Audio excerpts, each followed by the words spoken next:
Hello traders, today I'm gonna show you how to set time duration in a bot.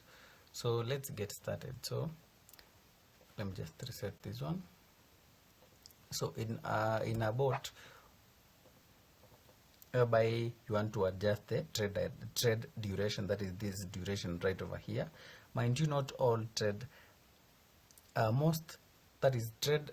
that operate on digits, most of them do not support any other trade duration apart from ticks, but those other contract types may support or not support other trade duration types. For example, we are on rise and fall. You can see once you click on this drop down, you can see you can switch in between different duration types like seconds, minutes, hours, days. So you can just click seconds and then adjust seconds. The minimum seconds that you can use is 15 seconds.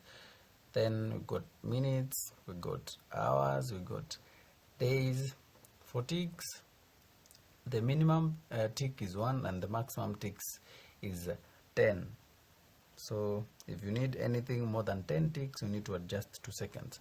So that's for rise and fall. When you go to digits, you will find out that we only have ticks as the duration. So the maximum duration you can have here is 10 ticks. If you need to adjust the ticks, just click here and then type the ticks that you want to use, and then the bot will automatically pick these. Mind you, this block resets each and every time you restart your browser, you load a certain bot that you had saved. So you have to, each and every time you have to adjust it, unless you create a variable right over here. You can just create a variable and call it duration. Then you can set your duration to something like 5. Then attach your duration in this place. In that way, each and every time you load your bot, it will always use 5 ticks as the duration. You can just test it and confirm that it is using 5 ticks. There's an error. You can see whenever you attach this block here, the prediction was misaligned.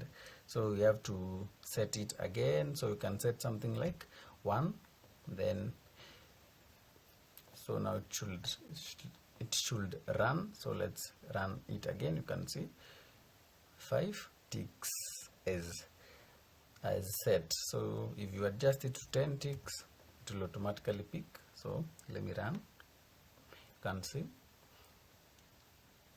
this way it will be safer. Even if you reload the bot, you do what, this block will always remain the ticks that you have set here. Yeah, that's it for this video. Make sure to subscribe to my YouTube channel for more informative content regarding creating Deriv bots.